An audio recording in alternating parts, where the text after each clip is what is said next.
नमस्कार, आपण पाहत आहात पुणे लाईव्ह न्यूज. पाहुयात दिवसभरातील ठळक घडामोडी. चाकण मार्केटयार्ड येथे अंदाजे 43 वर्षे वयाचा व्यक्ती बेशुद्ध अवस्थेत पडलेला असल्याची माहिती मिळाल्यानंतर पोलिसांनी रुग्णवाहिका चालकांसह घटनास्थळी जाऊन तत्काळ संबंधित व्यक्तीला चाकण ग्रामीण रुग्णालय येथे आणले. मात्र डॉक्टरांनी त्याचा मृत्यू झाल्याचे घोषित केले. संबंधित व्यक्तीचे नाव प्रशांत रामचंद्र गोडसे, वयवर्ष 43, राहणार शिरोड असे असल्याची माहिती समोर आली आहे.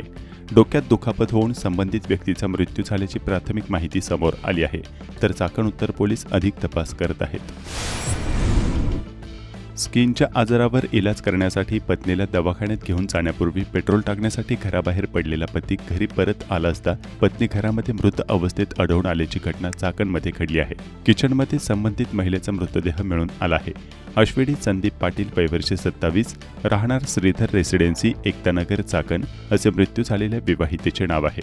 याबाबत संदीप अरुण पाटील, वयवर्ष 34 यांनी चाकण उत्तर पोलीस ठाण्यात तक्रार दिली आहे. अश्विनी पाटील यांना स्किनचा त्रास होऊन चेहऱ्यावर फोडे आल्या होत्या, त्यामुळे पत्नीने पतीला दवाखान्यात जाऊ असे सांगितले. सायंकाळी 7 वाजण्याच्या सुमारास पतीने पत्नीला मी गाडीत पेट्रोल टाकून आलो असे सांगून दुचाकी घेऊन बाहेर पडला. मात्र लगेच घरी परतल्यानंतर घरात पत्नी मृत अवस्थेत मिळून आली, तर चाकण उत्तर पोलीस अधिक तपास करत आहेत. चाकण उत्तर पोलीस ठाण्याच्या हद्दीत घराच्या टेरेसवरून खाली पडल्याने 39 वर्षीय व्यक्तीचा मृत्यू झाला आहे. विशाल विनायक पांडे, वयवर्ष 39 असे टेरेसवरून खाली पडल्याने मृत्यू झालेल्या व्यक्तीचे नाव आहे. घटनेनंतर त्यांना चाकण ग्रामीण रुग्णालयात आणले असता डॉक्टरांनी त्यांना तपासून मृत घोषित केले, तर चाकण उत्तर पोलीस अधिक तपास करत आहेत. दक्षिण महाळुंगे MIDC पोलीस ठाण्याच्या हद्दीत 2 वेगवेगळ्या ठिकाणी कारवाई करून 3 जणांवर गुन्हा दाखल करण्यात आला आहे. हातभट्टी दारू विक्री करताना संबंधित 3 जण मिळून आले होते. येलवाडी तालुका खेड येथे कंजरभाट वस्तीवर करण्यात आलेल्या कारवाईत गुंजन शंकर राठोड, वयवर्ष 20 व गणेश राठोड अशा दोघांवर गुन्हा दाखल करण्यात आला आहे. तसेच मोई येथील ग्रँड हॉटेलसमोर मोकळ्या जागेत पत्र्याच्या शेडमध्ये विषारी हातभट्टी दारू आपल्या कब्जात विक्रीसाठी ठेवलेली असताना महेंद्रसिंग जयसिंग राठोड, वयवर्ष 46, राहणार फलके वस्ती, मोई याला अटक करण्यात आली आहे. अन्न सुरक्षा व स्वच्छतेचे नियम पायदळी तुडवणाऱ्या हॉटेल, रेस्टॉरंट आणि बेकरी व्यावसायिकांच्या विरोधात अन्न व औषध प्रशासनाने धडक कारवाई केली आहे. मोठ्या प्रमाणावर अस्वच्छता, मुदतबाह्य अन्नपदार्थांची साठवणूक तसेच अन्न सुरक्षा कायद्याच्या तरतुदींचे उल्लंघन आढळून आल्याने पुणे विभागातील 12 आस्थापनांचे परवाने तत्काळ निलंबित करण्यात आले आहेत. पुणे जिल्ह्यात Joker hospitality, Walewadi Pune, red and hues, Kalyaninagar Pune, Tonita dhaba, Naigaon Kamshet, taluka Maval, hotel Lokpriya, market yard Pune, fountain pure veg, Alephata, taluka Junnar, KM foods, Bhamburwadi, taluka Khed, Aqsa bakery, Adarshnagar PCMC, Jai Sadguru Irani Chaha and snacks centre, मार्केटयार्ड पुणे, फोक्लो टेक्नॉलॉजी प्रायव्हेट लिमिटेड, स्विन्स्टा एंटरप्राइजेस प्रायव्हेट लिमिटेड, पावथन पुणे या आस्थापनांवर कारवाई करण्यात आली. गेल्या 2 दिवसात खेड तालुक्याच्या अनेक भागात दमदार पावसाची नोंद झाली आहे. खेड तालुक्यात सर्वत्र सुरू असलेल्या पावसामुळे धरणातील पाणीसाठ्यात वाढ होत असून कळमोडी, भामा आसखेड धरणातून मोठा विसर्ग सुरू आहे. चाकण वाघजाईनगर आरू वस्ती येथे लहान मुलावर मोकाट कुत्र्यांनी हल्ला करत गंभीर जखमी केल्याची घटना गुरुवारी 23 जुलै 2026 रोजी समोर आली आहे. या भागात तत्काळ अशा हिंस्र कुत्र्यांचा बंदोबस्त करण्याची मागणी नागरिक करत आहेत. नाशिक फाटा खेड उन्नत कॉरिडॉरसाठी 175 कोटींचा निधी. पिंपरी चिंचवडमधील नाशिक फाटा ते खेड उन्नत कॉरिडॉर प्रकल्पासाठी आवश्यक भूसंपादन प्रक्रियेला मोठा दिलासा मिळाला असून पुणे महानगर प्रदेश विकास प्राधिकरण PMRDA हद्दीतील 4.104 हेक्टर जमिनीच्या भूसंपादनासाठी 175 कोटी रुपयांचा निधी उपलब्ध करून देण्याबाबत महाराष्ट्र शासनाच्या सार्वजनिक बांधकाम विभागाने महाराष्ट्र राज्य रस्ते विकास महामंडळास MSRDC पत्र पाठवले आहे. या निर्णयामुळे रखडलेल्या भूसंपादन प्रक्रियेला गती मिळण्याची अपेक्षा व्यक्त होत आहे. नाशिक फाटा ते खेड उन्नत कॉरिडॉर प्रकल्पासाठी अतिरिक्त 14.1 हेक्टर भूसंपादन आवश्यक असून यामध्ये पिंपरी चिंचवड महानगरपालिका हद्दीतील 3.869 हेक्टर, महाराष्ट्र राज्य रस्ते विकास महामंडळाच्या अखत्यारीतील 6.128 हेक्टर आणि पुणे महानगर प्रदेश विकास प्राधिकरणाच्या हद्दीतील 4.104 हेक्टर जमिनीचा समावेश आहे. भारतीय राष्ट्रीय राजमार्ग प्राधिकरणाने NHAI या भूसंपादनासाठी एकूण 600 कोटी रुपयांचे मूल्यांकन केले असून संबंधित यंत्रणांना प्रत्येकी 200 कोटी रुपयांचा निधी वितरित करण्यास यापूर्वी मान्यता देण्यात आली होती. महाराष्ट्र शासनाच्या सार्वजनिक बांधकाम विभागाने 20 जुलै 2026 रोजी जारी केलेल्या पत्रानुसार महाराष्ट्र राज्य रस्ते विकास महामंडळाकडे भूसंपादनासाठी वितरित करण्यात आलेल्या 200 कोटी रुपयांच्या अखर्चित निधीपैकी 175 कोटी रुपयांची तरतूद नगरविकास विभागामार्फत पुणे महानगर प्रदेश विकास प्राधिकरणाला उपलब्ध करून देण्याच्या सूचना केल्या आहेत. त्यामुळे पीएमआरडीएच्या हद्दीतील भूसंपादन प्रक्रियेला गती मिळणार असून प्रकल्पाच्या अंमलबजावणीतील एक महत्त्वाचा अडथळा दूर होणार आहे. खेडचे आमदार बाबाजी काळे यांच्या पाठपुराव्यानंतर शासनाने हा निर्णय घेतल्याने प्रकल्पाच्या कामाला वेग येणार आहे. तसेच पिंपरी चिंचवड महानगरपालिका हद्दीतील भूसंपादनासाठीही निधी लवकरच मंजूर करण्यात येणार आहे. नाशिक फाटा ते खेड उन्नत कॉरिडॉर हा पिंपरी चिंचवड आणि पुणे शहरातील वाहतूक कोंडी सोडविणारा महत्त्वाकांक्षी प्रकल्प मानला जातो. या प्रकल्पामुळे नाशिक फाटा, भोसरी, मोशी, सरोली परिसरासह पुणे नाशिक महामार्गावरील वाहतुकीला मोठा दिलासा मिळणार असून औद्योगिक व निवासी भागातील प्रवास अधिक वेगवान आणि सुलभ होणार आहे. त्यामुळे भूसंपादनासाठी आवश्यक निधीची उपलब्धता हा प्रकल्पाच्या दृष्टीने महत्त्वाचा टप्पा आहे. दरम्यान आमदार बाबाजी काळे यांच्या मागणीला यश आले असून पुणे नाशिक महामार्ग भूसंपादनासाठी निधी उपलब्ध करून द्यावा म्हणून अधिवेशनात मागणी केली होती. त्यानंतर नुकत्याच तळेगाव शिक्रापूर महामार्ग भूमिपूजन समारंभ येथे केंद्रीय रस्ते व महामार्ग मंत्री नितीन गडकरी, मुख्यमंत्री देवेंद्र फडणवीस, उपमुख्यमंत्री सुनेत्रा पवार यांना देखील निवेदन देऊन मागणी केली. यावर मुख्यमंत्री देवेंद्र फडणवीस यांनी तातडीने निधी देण्याचे आश्वासन कार्यक्रमात दिले. त्यानुसार आता एमएसआरडीसी विभागाकडे असलेले 200 कोटीपैकी 175 कोटी पीएमआरडी यांना वर्ग करण्यात आले. त्यामुळे ही भूसंपादन प्रक्रिया तातडीने पूर्ण होऊन पुणे नाशिक महामार्ग भूमिपूजन होऊन प्रत्यक्षात काम लवकरच मार्गी लागेल असे आमदार बाबाजी काळे यांनी माध्यमांशी बोलताना सांगितले आहे. चाकणमधील काळूस रस्त्यावर पुन्हा एकदा वानर अवतरल्याचे दृश्य गुरुवारी 23 जुलै 2026 रोजी पाहायला मिळाले. शेवगाच्या पाल्यावर ताव मारून पुन्हा मनशक्ती आश्रमातील वन परिसरात हे वानर परतले. चाकण वन विभाग यांनी या वन्य प्राण्यांचे सर्वेक्षण करून त्यांच्या अधिवासातील वन क्षेत्र संरक्षण करण्यासाठी उपाययोजना करावी अशी मागणी होत आहे. बहुळ आरोग्य उपकेंद्राची राष्ट्रीय मानांकनात उल्लेखनीय कामगिरी. सरकारच्या राष्ट्रीय आरोग्य प्रणाली संसाधन केंद्राकडून NQAS झालेल्या सर्वेक्षणात बहुळ येथील आरोग्य उपकेंद्राने गुणवत्तापूर्ण आरोग्य सेवा व विविध आरोग्यविषयक निकषांमध्ये उल्लेखनीय कामगिरी केली आहे. खेड तालुक्यातील 10 आरोग्य उपकेंद्रांना राष्ट्रीय मानांकन प्राप्त झालं असून त्यामध्ये बहुळ आरोग्य उपकेंद्राची निवड झाली आहे. उपकेंद्राच्या या उत्कृष्ट कामगिरीमुळे बहुळच्या शिरपेचात मानाचा तुरा खोवला गेलाय. सिमेंट रस्त्यावर खड्डे बुजवण्यासाठी मुरुमखेड तालुक्यातील मरकड भागात कोयाळी गोलेगावला जोडणाऱ्या सिमेंट रस्त्यावर खड्डे बुजवण्यासाठी चक्क मुरुम टाकल्याचे स्थानिकांनी याबाबतचे व्हिडिओ पाठवून कळवले आहे. साने गुरुजी विद्यालय खरपुडी बुद्रुक यांच्या वतीने आषाढी एकादशीचं औचित्य साधून खरपुडी बुद्रुक ते खरपुडी खुर्द भव्य असा दिंडी सोहळा आयोजित करण्यात आला होता. त्याप्रसंगी सर्व परिसर ज्ञानोबा, माऊली, तुकाराम, विठोबा, रुक्माई अशा भक्ती रसात न्हावून निघाला. सर्व शिक्षक, विद्यार्थी व पालक मोठ्या संख्येने उपस्थित होते. मुख्यमंत्री देवेंद्र फडणवीस यांनी केले माऊलींच्या पालखी रथाचे सारथ्य.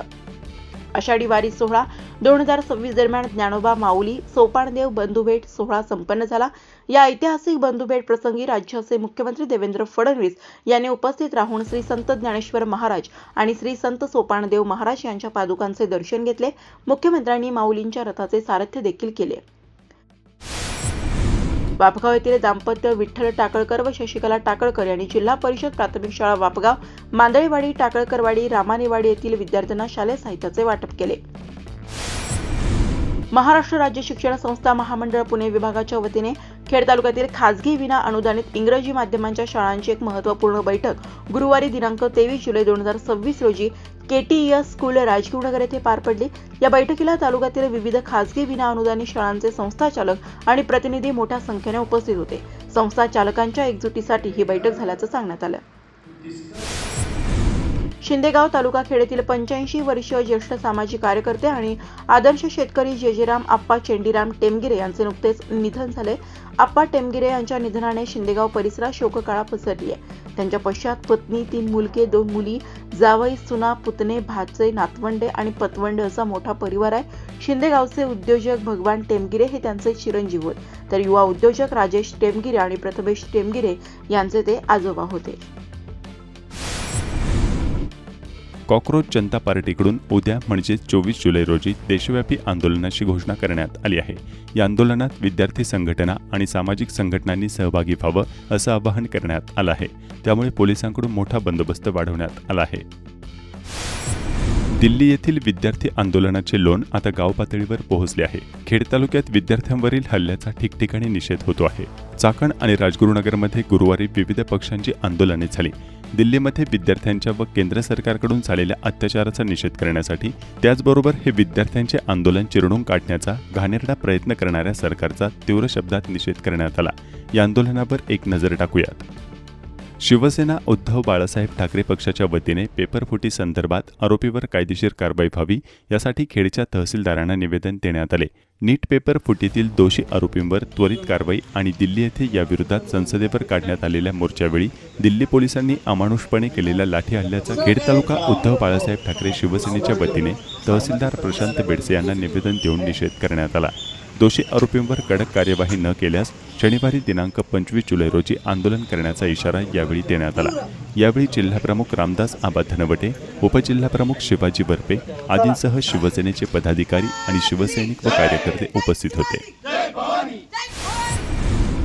दिल्ली येथील आंदोलनास बहुजन विकास आघाडीच्या वतीने पाठिंबा देण्यात आला आहे.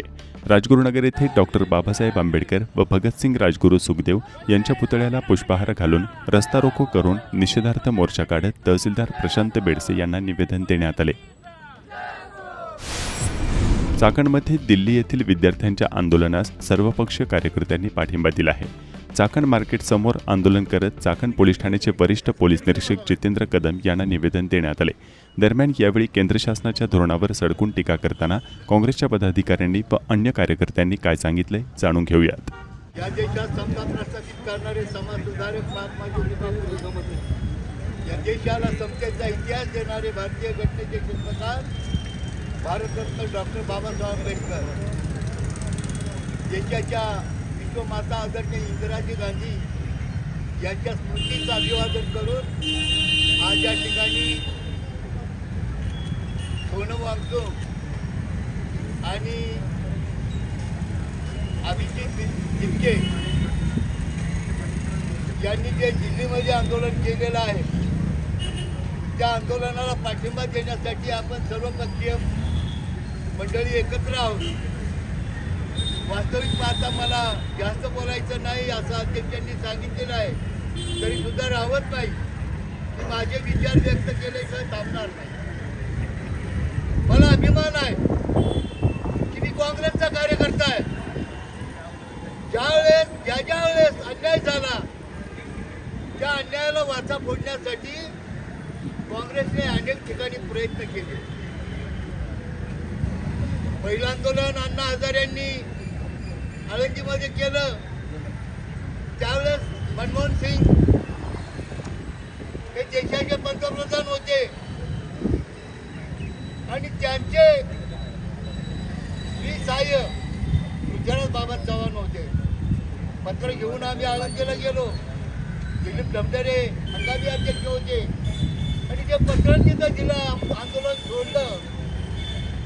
ते आंदोलन परत त्यांनी दिल्लीमध्ये सुरू केलं. फेरीत आणलं मनमोहन सिंगांना. मनमोहन सिंग काही बोलले नाही. असंच आता सरकार अडचणीत आणण्याचा प्रयत्न या बीजेपी सरकारनं अण्णा हजारेने केला. ज्यावेळेस मुंबईमध्ये अतिरेक्यांचा हल्ला झाला त्यावेळेस विलासराव देशमुखांना राजीनामा द्यावा लागला. ज्यावेळेस आदर्श घोटाळा झाला त्यावेळेस अशोक चव्हाणांनी राजीनामा दिला, मुख्यमंत्री पदावरून पायउतार झाली. मग आज हा कोण हरामखोर धर्मेंद्र प्रधान अरे राजीनामा दे ना. सीआरपीएफच्या 2 कंपन्या नक्षलवाद्यांनी मारल्या. शहीद झाले 76 जवान. शिवराज पाटील त्यावेळेला गृहमंत्री होते आणि त्यावेळेला आम्हाला मारलं किंवा 16 पोलीस आमचे त्या ठिकाणी गडचिरोलीत मारले. अनेक ठिकाणी अन्याय केला. मग आम्ही बदल्याच्या भावनेने गावाच्या गाव मारायची होती का? पण नाही मारली. का नाही मारली? कारण त्यावेळेस सरकार नीतिवान होतं. त्यावेळेस नीतिवान होते सरकार, काँग्रेस सरकार होतं. मी काँग्रेसचं नाही, पण ते सांगतोय मी सरकार नीतिवान होतं म्हणून त्या सरकारने त्या शिवराज पाटलांनी त्यावेळेला राजीनामा दिला. पोलिसांचा गैरवापर करतायत. पोलिसांची कोणाची लाठी मारायची इच्छा नाहीये, पण पोलिसांवर दगडी फेकणारे हे सरकारचे गुंडे आहेत. हे पोलिसांना निवडण्याची जबाबदारी असते अधिकाऱ्यांची. मी स्वतः रॅपिड ऍक्शन फोर्स मध्ये होतो. आपल्याला दगड नक्की आंदोलनकारी मारतोय की तो बीजेपीचा गुंडा मारतोय हे पोलिसांनी लक्षात घेतलं पाहिजे. एखाद्या आमदारांनी फोन केला हरामखोरांनी म्हणून एखाद्यावर खोटे गुन्हे दाखल करा. ही जी नीतिमत्ता आहे, यांना पगार आपल्याला वर्दी दिली ती जनतेने दिली आहे, नेत्यांनी नाही दिलेली. आपल्याला पगार जनता देते, नेते द्या देत. तुम्ही हे लक्षात घ्या. आपली जबाबदारी खूप मोठी आहे. आपली अजून लहान भावंड अजून तयारी असते, पण त्यांनी ते केलं नाही. कारण त्यांना महात्मा गांधींची शिकवण आहे, चांगली शिकवण आहे, म्हणून ते शांततेच्या मार्गाने आंदोलन करतायत. आणि त्यांच्यावर तुम्ही अशा काठ्या घालतायत मागून. अरे लाजा वाटल्या पाहिजे, लाजा वाटल्या पाहिजे. तुम्ही मागून अशा महिलांना काठ्या घालतायत आणि ते व्हिडिओ व्हायरल होत आहेत. काय तुमची प्रतिमा जाणारे समाजामध्ये? तुमची प्रतिमा तुमच्याकडे. आज आपण या ठिकाणी नीट एक्झामचा जो काही घोटाळा झाला त्या संदर्भात सरकारचं जाहीर निषेध करण्यासाठी उपस्थित राहिलो. सर्व काँग्रेस पक्षाचे असतील किंवा नागरिक असतील सर्वच या ठिकाणी आले, त्याबद्दल मी प्रथमतः आभार मानतो. नीट काय आहे? नीट ही एक्झाम अशी आहे की मेडिकलसाठी एक्झाम क्वालिफाय करावी लागते ती. आता त्याच्यातही घोटाळा झाला तर गुडघ्याचं ऑपरेशन करणार का डोक्याचं ऑपरेशन करणार हेही होणार नाही. आणि या सरकारच्या काळात मोठ्या प्रमाणावर भ्रष्टाचार होतोय, मुलं आत्महत्या करतात. ते पहिलं एखाद्या रेल्वेचा ॲक्सिडेंट झाला तर केंद्रीय मंत्र्यांना राजीनामा द्यावा लागत होता. आपण यापूर्वी पाहिलेलं आहे. परंतु 21 मुलं जाऊन त्यानंतरची विद्यार्थ्यांनी आता मोमेंट उघडली. त्या मोमेंटला कोणत्याही राजकीय पक्षाने हस्तक्षेप केला नाही. मात्र जेव्हा सोनमती वांगचूक यांनी सरकारला जाब विचारण्यासाठी मार्च काढण्याचं ठरवलं त्यावेळेस सरकारने अमानुष असा लाठीचार्ज केला. दिल्ली पोलीस यांचा तर जाहीर निषेध केला पाहिजे. कारण दिल्ली पोलिसांनी एक लक्षात घेतलं पाहिजे की तुमच्या इकडे जेवढं काही क्राईम आहे, कधी कधी तुमचं कॉम्पिटिशन होतं मुंबई पोलिसांबरोबर, परंतु तुमची मानसिकता अशी, त्यामुळे त्या ठिकाणी दिल्लीमध्ये मोठ्या प्रमाणावर गुन्हे रेप असेल किंवा अन्याय असतील. काल त्यांनी ज्या प्रकारे मुलींना काठीने डोसलं किंवा ज्या प्रकारे IPS सारख्या माणसांनी एका मुलीला कानाखाली मारली त्याचाही आम्ही जाहीर निषेध केला. काल पुणे जिल्हा काँग्रेसमार्फत आम्ही आता महिला आयोग, जो राष्ट्रीय महिला आयोग आहे, त्यांनाही तक्रार केली की त्या IPSवर कारवाई झाली पाहिजे. आज धर्मेंद्र प्रधान का राजीनामा देत नाहीये?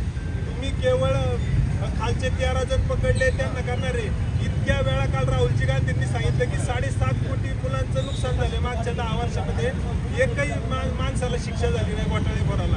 आणि त्यामुळं संसदेत बोलून देत नाही म्हणून राहुलजी गांधी आणि काँग्रेसचे सर्व खासदार, अखिलेश यादव देखील असतील समाजवादी पक्षाचे, त्यांनी डायरेक्ट पंतप्रधानांच्या घराबाहेर ठिय्या आंदोलन केलं आणि सरकारला मजबूर केलेलं आहे. आजही तुम्ही जर राजीनामा देत असाल, हा कुठला इगो आहे तुमचा, कुठला अहंकार बाळगला यांनी?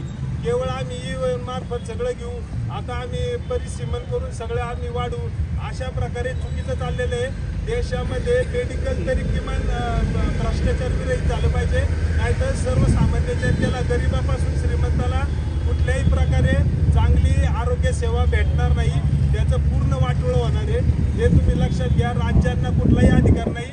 नीट एक्झाम ही केंद्र सरकार घेते, त्यामध्ये घोटाळा झाला आहे, महागाई झाला आहे. त्यामुळं आता जबाबदारी निश्चित झाली पाहिजे. एखादा चांगला शिकलेला माणूस पाहिजे. यांच्याकडे सगळे रिटायर IPS किंवा नोकरी सोडलेले IAS लोक मंत्री केलेत, म्हणजे यांच्याकडे गुणवत्ताच नाही. जसं काँग्रेसकडे कसं आहे, लोक त्या प्रकारचे आहेत, त्यांनी मांडला विषय की पळून जातात. ते त्या दिवशी संसदेतून 2 मिनिटात पळाले. असेच हे देशातूनही पळणार आहे, कारण यांना संविधानाचं कुठलंही घेणं देणं नाही. काल मुख्यमंत्री साहेबांनी आपल्या सांगितलं की हे कोणतरी लोक आलेत आणि भाडेके टट्टू. अहो साहेब, तुम्ही एकदा बघा, नीटचं तुमच्या मंत्रिमंडळातले 1 डझनभर लोक जे मंत्री आहेत त्यांची मुलं विदेशात शिकतात आहे आणि तुम्ही कोणाला बोलताय? नीट कोण देतं? आपल्या इथं कडूसला दक्षिणा म्हणून आहे, तो माणूस अमेरिकेचा आहे, तो फंडिंग करतो. तिथं सगळी गरीब मुलं येऊन इंजिनिअरिंग असेल, मेडिकल असेल, त्याचं एक्झामची तयारी करतात. त्या गरीबाला कुठल्याही प्रकारे नीटसाठी खर्च करण्याची ऐपत राहिलेली नाही आणि अशामध्ये घोटाळे जर झाले तर ते कुटुंब पूर्ण उद्ध्वस्त होते. त्यामुळं आपण जे आंदोलन केले देशात, दिल्लीमध्ये तर अभिजित तिपके वहिनींचे असतील, सोनमचे असतील आणि सगळेच, मी विशेष करून उद्धव ठाकरे साहेबांचे आभार मानतो. महाविकास आघाडीचे ते निम्म्या रात्रीला तिथं पोहोचले, त्यांनी पाठिंबा दिला. अजूनही अन्य पार्टी असतील त्या देखील मोठ्या प्रमाणावर पाठिंबा देत आहे. भाजपचेच काही लोक आता जे काही भक्त होते तेही आता आपण सोशल मीडियाला बघतो की ते म्हणतात अरे काहीच परवडा झालं, आम्हीच लॉसमध्ये चाललोय. आज हे केंद्र सरकार हे आंदोलन हाणून पाडण्यासाठी निगेटिव्हिटी करायला लागले आहेत. याला आपण अजिबात बळी पडायचं नाही. मी जनतेला एवढंच सांगतो, तुमच्या मुलांच्या भविष्यासाठी, उज्ज्वल भविष्यासाठी राजकीय पक्ष सोडून द्या, पण तुमच्या मुलांना चांगलं शिक्षण भेटावं, ही शिक्षण व्यवस्था चांगली आणि पारदर्शक असावी म्हणून या आंदोलनात प्रत्येकाचं कर्तव्य आहे सहभागी. त्याचा निषेध करण्यासाठी आपण या ठिकाणी चाकणमध्ये ही सभा घेत आहोत. खरं तर इंग्लिशमध्ये एक म्हण आहे, एक सुविचार आहे, महात्मा गांधींनी सांगितलं ज्यावेळेस देशाला स्वातंत्र्य 1947 मध्ये जे काही विद्यार्थ्यांनी आंदोलन चालू केलं, निश्चितच या ठिकाणी कुठल्याही पक्षपाती न करता शिक्षण क्षेत्रामध्ये जे काही घोटाळे झाले या विद्यार्थ्यांच्या प्रश्न, ह्या सोनम वाकचूक असतील, अभिजित दिपके असतील, यांनी उचलून धरला. सोनम वाकचूक हे आपल्या देशाचे मोठे शास्त्रज्ञ, त्यांना पाहिजे त्या देशाचं नागरिकत्व भेटेल, पाहिजे देशात त्यांना जाता येईल, पाहिजे ते उपभोग घेता येईल, पण त्यांनी यांचा प्रश्न मांडला. आपल्या झोपलेल्या सरकारला हा प्रश्न दिसला नाही, पण तो सोनम वाकचूकांना दिसला. आपल्या संविधानात सगळ्यात मोठा पंच नरेंद्र मोदींचा असेल पंतप्रधानांचं. आज काल झालेल्या आंदोलनामध्ये आपल्या देशाचे विरोधी पक्षनेते राहुलजी गांधी यांना उचलण्यात आलं. त्याचप्रमाणे सर्व जे विद्यार्थी होते आंदोलनाला त्यांना पण आम्हाला अशी मारहाण केली. एवढं करून सुद्धा त्यांचं भागलं नाही. त्यांनी परत सुद्धा भाजपच्या लोकांनीच आंदोलन करायला चालू केलं राहुल. एवढी वाईट वेळ ते भाजपच्या याच्यावरती आलेली आहे. असो, आपण सर्वजण या ठिकाणी आलेलो आहोत. सर्वांचं आपण आमच्या विनंतीला मानतो. या ठिकाणी जमले त्याचप्रमाणे राष्ट्रीय सेवा. नमस्कार, आपण पाहत आहात पुणे लाईव्ह न्यूज.